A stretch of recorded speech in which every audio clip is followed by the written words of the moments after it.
प्रातः क्लास चल रहा था 28 जनवरी 1968 रविवार को चौथी पेज की मध्य में बात चल रही थी कि बाबा कोई तकलीफ थोड़े देते हैं, सिर्फ कहते हैं जो गीता में भी लिखा हुआ है, मन मना भव। मेरे को याद करो तो तुम्हारे विकर्म विनाश हो जाए। मेरे सिवाय और तो कोई है ही नहीं इस दुनिया में जिसकी याद से, जिसके संग के रंग से तुम्हारी मन बुद्धि, तुम्हारी आत्मा शुद्ध बन जाए। ये तो एक ही दवा है। और तुम कहेंगे कोई डॉक्टर के मुआफिक, कहेंगे बाबा डॉक्टर तो इंजेक्शन लगाते हैं तुरंत आराम आ जाता है, तो दवाओं के मुकाबले तो उतना जल्दी तो नहीं होता है। बाप कहते हैं वो तो एक जन्म के लिए करते हैं, एक जन्म की जो इस जन्म की देह है उसे के ही लिए दवाई देते हैं। और मैं तो तुम्हारी आत्मा जो 84 के चक्र में गुजर के आती है उस अनेक जन्मों में गुजर के आने वाली आत्मा की बीमारियों को दूर करता हूँ। तो टाइम तो लगेगा ना। हाँ, तो ये डॉक्टरों के इंजेक्शन दवाइयों में कोई फायदा नहीं है। इसलिए ये जो बाप चेंज करते हैं वो धीरज धर के चेंज कर दियो। इसलिए बाप रोज बोलते हैं धीरज धर मनुआ, धीरज धर। ये पूरे कल्प की बीमारी है और हम तो कोई दूसरा चेंज भी नहीं कर सकते हैं इस एक दवाई के अलावा। क्या दवाई बताई? भूल गए। माम एकम याद करो। दूसरी दवाई कोई तो है ही नहीं, इसलिए जरूर याद करना पड़ेगा। इस दवाई को ही याद करना पड़ेगा, क्योंकि पतितों को पावन बनाने वाला तो मुझे ही कहते हैं। कोई डॉक्टर वैद्य हकीम नहीं है, कोई विद्वान पंडित आचार्य सन्यासी नहीं है जो पतितों को पावन बनाए।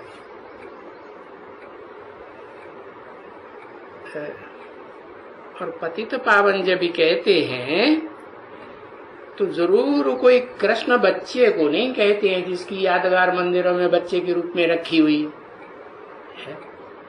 वो बच्चा कैसे दवाई करेगा? उसके लिए तो अनुभवी चाहिए, बड़ा चाहिए ना। तो कोई भी नहीं कह सकते हैं कि ये कोई कृष्ण बच्चा जो है, बच्चा बुद्धि, ये कोई तुम्हारी बीमारी को ठीक करेगा। तो मुझे ही कहते हैं हे पतित पावन आओ, तो मैं आकर के समझाता हूं तुमको। ऐसे ऐसे कहते थे। अच्छा, अभी कहता हूं कि पतित मत बनो। पतितों को पावन बनाने आया हूं, तो औरों के साथ पतित मत बनो। न कर्मेंद्रियों से, न ज्ञानेंद्रियों से, न मन बुद्धि से। क्यों कि जरूर ये सारी दुनिया पतित है। सब यथा राजा रानी तथा प्रजा सब पतित हैं, सब व्यभिचारी। घर घर में वैश्यालय। फिर कोई भी हो, पंजाबी हो, मुसलमान हो, इब्राहिम हो, क्रिश्चियंस हो, कोई चीनी हो, कन्नड़ियाई हो, वो सभी अभी जड़जड़ी भूत बुद्धि बन चुके हैं और घड़ी घड़ी जड़जड़ी भूत अवस्था को प्राप्त करते रहते हैं। तो अभी उनके संग में वे तो जा भी नहीं सकते। सब एकदम गले तक दलदल में डूबे हुए हैं, और डूबे हुए हैं ड्रामा के प्लान अनुसार। क्यों? क्योंकि दुनिया की हर चीज का ये नियम है, नए से पुरानी तो होती ही है। ये दुनिया ही नई दुनिया, स्वर्ग जन्नत से नरक पुरानी दुनिया दुखदाई बनती है। तो आत्माएं अभी सब तमो प्रधान होनी है, और भी तमो प्रधान होती जाएगी। तो ये दुनिया तो कांटों का जंगल होना ही है। जरूर उस ड्रामा के प्लान के अनुसार। तो अभी चलो, कहाँ शांति चाहिए ना, तो चलो उस आत्माओं के लोक में जहाँ शांति ही शांति, वहां देह नहीं होती। जहाँ देह इस दुनिया में है आत्मा को, वहां सुख और दुख दोनों है। दुख बढ़ता है तो अशांति हो जाती है। तो शांति धाम में जब चलना है तो तुम फूल की तरह हल्के हो जा रहे हो। आत्मा हल्की होती है कि देह हल्की होती है? आत्मा तो हल्की होती है ना, फूल बन जाएंगे। अभी पतित को ही कांटा कहा जाता है। जब पवित्र बनेंगे तो फूल बन जाएंगे, हल्के फुल्के खुद भी रहेंगे और दूसरों को भी हल्का फुल्का बनाएंगे। अभी तुम बच्चे ड्रामा को तो समझ गए, जान गए हो कि इस ड्रामा में, इस रंग बेहद के रंगमंच पर सबका पार्ट अपना अपना अलग अलग है। एक आत्मा का पार्ट न मिले दूसरी आत्मा से, एक का चेहरा न मिले दूसरे से। अब तुम देखते भी हो इस दुनिया में कोई का पार्ट तो बहुत ऊंचा है, किसका फिर कम होता है। तो ये बेहद के ड्रामा में भी हद के ड्रामा के अनुसार ऐसा ही होता है। किसका तो राजाई का पार्ट है, किसका राजा के वजीर का पार्ट है, बड़े राज्य अधिकारी का पार्ट है, किसका फलाने का, किसका विचारे का, क्या क्या पार्ट है। तो वो अपना अपना पार्ट उठाएंगे है? कोई फिर मिट्टी का ढेला ही उठाते रहेंगे। मजदूर क्या करते हैं है? उगारा मिट्टी उठाते हैं ना है? तो ये टप्पर उठाओ, ये फलाना उठाओ, ये करो वो करो, पत्थर उठा उठा के लाओ, राजाओं के बड़े बड़े महल बनाओ, करते रहे ना है? तो है तो ये बरोबर बात ठीक। तो इस बेहद के ड्रामे भी ऐसे ही होगा ना, कि यहाँ तो राजाई की बात है, राजाई प्राप्त करने का योग सिखाया जाता है,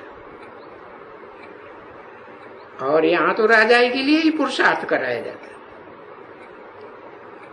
और ये भी जानते हो कि यहाँ पुरुषार्थ एक ही कराया जाता है, राजयोग है। और ये जो नॉलेज सिखाते हैं ना, ये है ही राजयोग के लिए। तो फिर देखो, ये नॉलेज सिखाने के लिए फिर टीचर्स भी चाहिए है, ढेर के ढेर टीचर्स चाहिए। हाँ, जिससे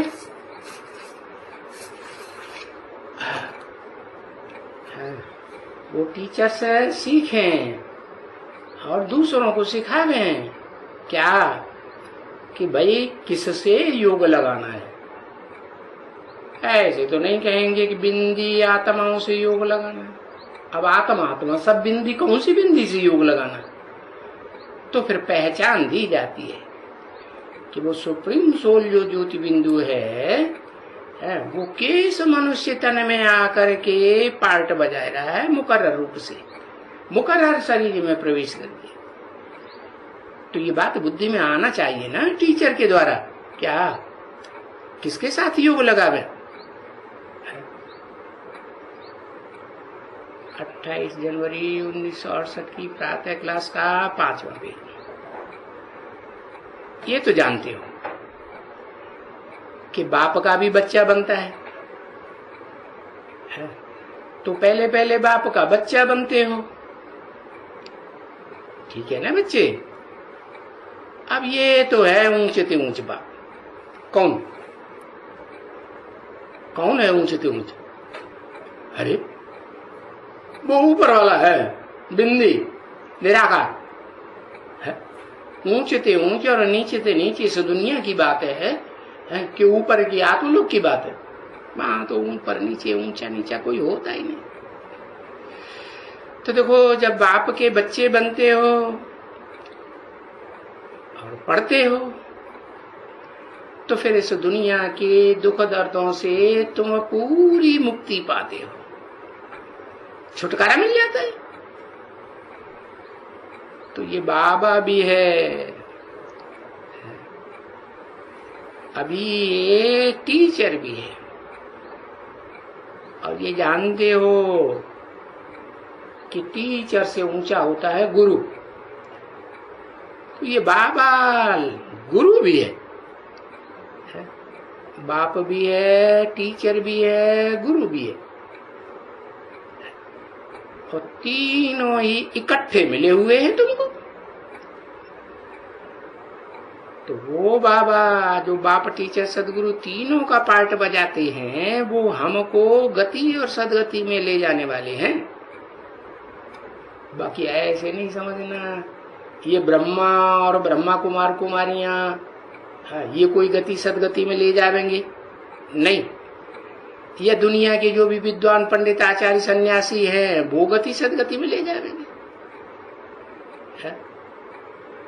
अब ये बैठ करके जैसे बाबा समझाते हैं और जैसे पढ़ाते हैं ना, तो ये पढ़ाई, ये ज्ञान की बातें क्यों नहीं धारण होती है? धारणा होनी चाहिए ना। और ये बुद्धि में धारणा हो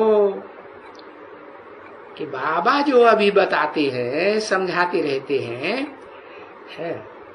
ये अपने अंदर अंदर बैठ करके रिपीट करेंगे, प्रैक्टिस करेंगे ना, तो ये बरोबर बात बुद्धि में बैठेगी। अभी तो वो बाप को सिवाय याद किए हम ऊंचा पवित्र बनेंगे नहीं, एब्सोल्युटली नहीं बनेंगे। हाँ, ये है कि पीछे जितना जो याद करेगा इतना पवित्र बनेगा। बाकी तुम्हारे कर्म तो जन्म जन्मांतर के हैं। अच्छे कर्म भी है, बुरे कर्म भी हैं। बुरे कर्मों का बोझा सर के ऊपर है। बहुत विकारों में गए हैं ना, तो विकारों का बोझा चढ़ता है। क्योंकि विकार में तो चले आए हो ना जन्म जन्मांतर से। कैसे? वी माने विपरीत कार माना कार्य। जो बाबा बात बताते हैं उसके विपरीत कर्म करते रहे ना। कोई भी है दुनिया में तो वो सब के सब विकारों में तो चले आए। तो ये भी तो बात ठीक है। हम कल पहले भी ऐसे बाबा ने कहा था, हमको कहा था, बन मना भव माम एकम याद करो। और जब माम एकम याद करेंगे तो जो और धर्म पिताएं जो बनाए हुए हैं जन्म जन्मांतर, क्या बाप बनाए हुए हैं ना धर्म पिताएं, उनको छोड़ना पड़ेगा कि नहीं? छोड़ना पड़ेगा। तो बाप कहते हैं उनको बुद्धि से त्यागो, माम एकम याद करो। और फिर जो भी तुम्हारे देह के पदार्थ हैं, देह के संबंधी हैं, उन सभी संबंधों को, चाहे वो किसी धर्म को फॉलो करने वाले बन गए हों, उनको छोड़ो और अपन को आत्मा समझ बाप को याद करो। क्या देह का संबंध निभाएंगे तो देह का बाप भी याद आएगा, अम्मा भी याद आएगी, ढेर सारे संबंध याद आएंगे। और आत्मा अपन को समझेंगे तो आत्मा का बाप याद आएगा। इस स्टेज में तो अनेक संबंध की बात ही नहीं, संबंध बहुत छोटा हो जाता है। क्या आत्मा आत्मा, भाई भाई, और हमारा बाप। तो ये दुनिया के सभी धर्म देह के छोड़ दो, आत्मा समझ बाप को याद करो। और जाना कहाँ है वापस? आप लोक में ही वापस जाना है ना। तो फिर यही करना पड़ेगा, देह और देह के संबंध छोड़ने पड़ेंगे, देह की दुनिया छोड़नी पड़ेगी। और क्या करेंगे? पवित्र होके जाना ही पड़ेगा। इसे देह की दुनिया में तो सब अपवित्र होते रहते हैं ना। ये देह क्या होती है? आत्मा शरीर छोड़ती है तो देह सड़ने लगती है ना, अपवित्र हो जाती है ना, बदबू आती है। तो इस दुनिया को छोड़ करके पवित्र होकर के जाना तो पड़ेगा। परंतु अगर अपन को आत्मा समझ बाप के साथ योग नहीं लगाएंगे, याद नहीं करेंगे, तो पवित्र नहीं बन सकते। वो जो कहते थे ना, हम पावन बने, सो पावन नहीं बनेंगे तो पदवी नहीं पाएंगे। और पावन धाम में जाना भी तो जरूर है ना। पावन धाम दो हैं, एक है ऊंच से ऊंच धाम, आत्माओं का धाम, आत्मलोक, सोल वर्ल्ड। वहां पहले जाना पड़े। तो फिर क्या रिजल्ट होगा? जब आत्मा बनेंगे, देह से स्मृति से दूर रहेंगे, तो कयामत के समय में, जो मुसलमान लोग भी कहते हैं कि कयामत के समय में खुदा के बंदे बड़े मौज में रहेंगे, तो जानते हैं ना खुदा आता है।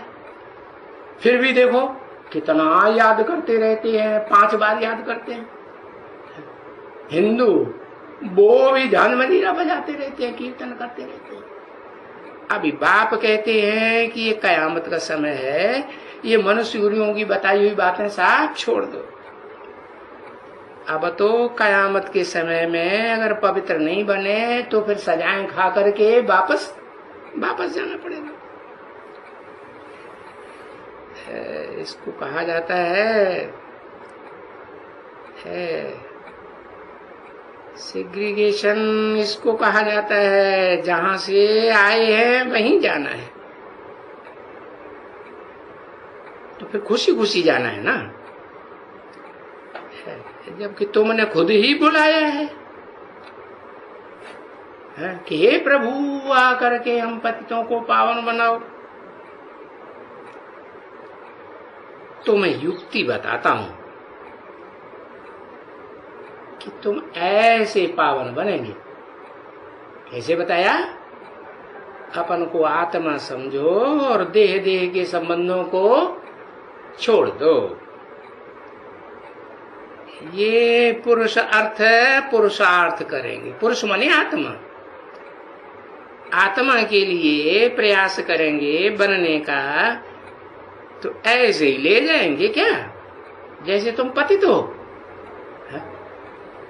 देह से पतित बनते रहे ना, कर्मेंद्रियों से, ज्ञानेंद्रियों से, तो ऐसा ही ले जाएंगे क्या? नहीं, तो आत्मा के लिए पुरुषार्थ तो करेंगे ना पवित्र बनने के लिए। तो पुरुषार्थ तो तुम बच्चों को ही करना है, ऐसे तो नहीं कि मेरे को करना है। क्यों? मैं तो पुरुष हूं ही, परम पुरुष। मुझे तो कभी भी देह धारण करना ही नहीं होता है। तो तुमको ही पुरुषार्थ करना है। तो जब ऐसी बात बुद्धि में बताते हैं तो तुम घड़ी घड़ी इस बात को क्यों भूल जाते हो? कहते हैं बाबा हम भूल जाते हैं। अरे भूल जाते हो तो तुम डूब मरते हो काय में? देह और देह के संबंधों में डूब मरते हो, और भूल जाते हो तो झट डूब मरते हो। तो बाबा बहुत बैठ करके बढ़िया बढ़िया युक्तियां दिन प्रतिदिन गुई रात सुनाते रहते। और मनुष्यों की बनाई हुई गीता में भी तो लिखा हुआ गुह्यात् गुह्यतरम ज्ञानम। भगवान ने गुह्य से गुह्य ज्ञान सुनाया। तो समझा ना, गुह्य ज्ञान किसके द्वारा समझाया? और दादा लेखराज ब्रह्मा के द्वारा जो ज्ञान सुनाया वो दुनिया वाले जानते हैं क्या? तो गुह्य ज्ञान हुआ ना। तो एक तो सुनाया गुह्य आत्मा कितनी है, पाई पैसे की बात सुनाई दी कि भाई आत्मा बिंदी है, पिचड़ी है, छोटी सी, इतनी छोटी है कि इन आंखों से देखने में भी नहीं आती। अच्छा, फिर ऐसे कहते हैं कि अपन को आत्मा ऐसे समझो। क्यों? कि तुम आत्मा हो तो तुम्हारा बाप भी तो तुम्हारे जैसा आत्मा ही होगा ना, कि अलग होगा? चींटी का बाप चींटी जैसा, सांप का बाप सांप जैसा लंबा, हाथी का बाप हाथी का जैसा मोटा ताजा। तो तुम आत्मा तो तुम्हारा बाप भी ज्योति बिंदु आत्मा। तो अपन को आत्मा समझेंगे, बाप भी ऐसा ही है। तो हम बाप के घर में जाते हैं। यहाँ किस लिए आए हो? बापा आए ही हैं तुमको देह अभिमान से निकाल करके आत्मा बना करके अपने घर ले जाने के लिए। तो वो घर तो ये ड्रामा के अंदर तुम्हारा बहुत समय से छूटा हुआ है। कितने समय से? 5000 साल से तुम्हारा घर तुमसे छूटा हुआ है। तो जो इतना लंबा टाइम बीत गया और तुम भोगी आत्मा देह के सुख भोगते भोगते इतना पतित बन गई है। तो अब खुद तो नहीं बनेंगे, न खुद राजा बनेंगे। तो फिर मैं तुमको छुड़ाने आता हूं। राजा तो स्वाधीन होता है ना, और तुम तो आधीन बन गए, बंधन में आ गए ना। हाँ, तो मैं छुड़ाने आता हूं। उनका पार्ट भी ऐसा है। भी क्यों लगाई दिया?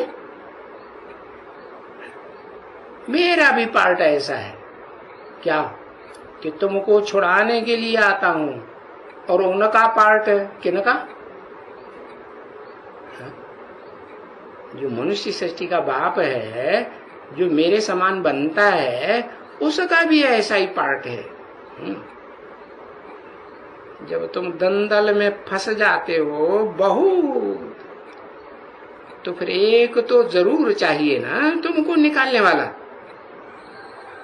तो देखो, वो जो बनाते हैं, मेज बनाते हैं, उसमें एक झंडा बीच में खड़ा रहता है। जब कोई मुझ जाते हैं तो बेचारा उसको रास्ता बताए। एक ही खड़ा है। 10-20 थोड़े ही खड़े होते हैं, बहुत आते हैं देखने के लिए मेज। बाबा का तो बहुत दफा देखा हुआ है। आगे एग्जीबिशन में देखते थे तो जहां जावे मत्था दरवाजे से लगे, कोई भी जावे झंडे वाले के पास, बीच में जावे तो जा ही नहीं सकेंगे, मुझान करेंगे। ये जैसे बारादरी आर्टिफिशियल बैठ करके ये भी देखो बनाई है उन्होंने, तो बरोबर भक्ति मार्ग द्वारा ये दरवाजे कहते हैं ऊपर जाने के, भगवान के पास जाने के ये दरवाजे हैं। अभी भगवान को यहाँ आना है, तुमको थोड़ा ही कहीं जाना है, तुमको जाने का है नहीं। तो भगवान को जाने का ये रास्ता बनाया हुआ है, ये रास्ता ये रास्ता ये रास्ता है। तो ये तो कोई पहाड़ी थोड़े ही है जो कोई यहां से जाएगा, कोई वहां से जाएगा, कोई इस तरफ से जाएगा पहाड़ी पे चढ़ेगा, कोई उस तरफ से चढ़ेगा। तो उन्होंने ऐसे दिखलाया है वेद शास्त्र लिखने वालों ने। ये कहाँ रहता है? अमरनाथ की पहाड़ी पर रहता है, कैलाश पर्वत पर रहता है। अरे ये जो वेद ग्रंथ शास्त्र वगैरह रचे हैं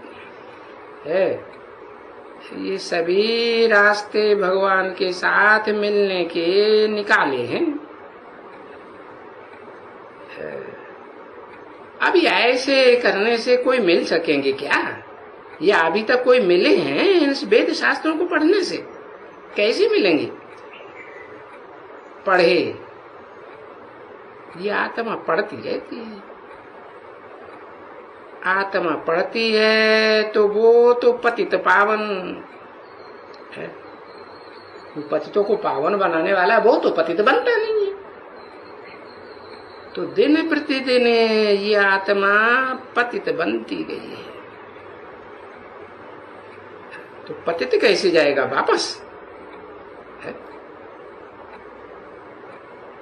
वो तो है ही प्योर,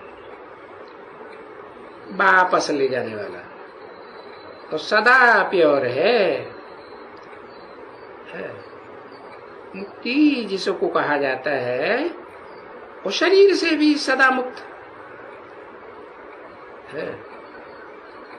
तो शरीर से वरी मुक्त माने शरीर से जो पाप किए जाते हैं उनसे भी मुक्त। तो ये उनको बनाना पड़े है। शरीर से मुक्त उनको माने मेरे को नहीं, मैं तो बिंदु हूं, निराकार हूं। किसको बनाना पड़े? उनको माने हाँ, वो जो दो इकट्ठे होकर के काम करते हैं, कौन कौन? राम कृष्ण की आत्मा है, हाँ, उनको बनाना पड़े। तो अभी बच्चे समझते हैं कि बरोबर बाबा जो आया हुआ है उनको तो इन बातों का अच्छी तरह से ख्याल है। और बच्चे देखते भी हैं कि ये सब आत्माएं जो शरीरों में बैठी हुई हैं है, ये आत्मा के तख्त पर बैठी हुई है ना। हाँ? तो बाबा भी ये समझाया ना, ये जो अकाल मूर्त है कौन? ये तख्त, कौन सा तख्त? वो तख्त जो इस लास्ट जन्म में आकर के लक्कड़ बुद्धि बन जाता है। उसकी यादगार में सिखों के गुरुद्वारे में भी लक्कड़ का, हाँ, अमृतसर में रखा हुआ है ना, हाँ, वो अकाल तख्त रखा हुआ है। तो इस अकाल का ये तख्त है जिसको कोई काल खा ही नहीं सकता, है ना। वो जैसे खाल से लोग होते हैं ना, वो भी कहते हैं अकाल मूर्त, अकाल का तख्त। अभी अकाल तख्त से जाकर के वो बैठते हैं, कौन? खाल से लोग, समझा ना। 28 जनवरी 1968 की प्रातः क्लास का छठा पेज। तो अकाल आत्मा उनके सर पर बैठा हुआ है। किनके सर पर? राम और कृष्ण की आत्माओं के वो सर पर है वो अकाल आत्मा है। वो बैठी हुई कौन अकाल आत्मा? वही शिव सुप्रीम सोल, वो बैठा हुआ है। तो वही अकाल तख्त वहां है जिसके ऊपर वो जा करके बैठते हैं। अभी तो देखो अकाल तख्त का कोई अर्थ भी नहीं समझते हैं, है? ऐसे शास्त्रों में लिखा है, भारत के शास्त्रों में, क्या कि एक ही मनुष्य सृष्टि में व्यक्ति है जो कभी जन्म मरण के चक्कर में नहीं आता है। उसका शरीर अकाल तख्त है, उसकी भ्रकुटी भी बड़ी पूरी भ्रकुटी है और वो अकाल तख्त है जिसको कोई काल खा ही नहीं सकता। वो कालों का काल है, उसको कोई नहीं खा सकता। वो सबको काल के गाल में ले जाए। ओम शांति।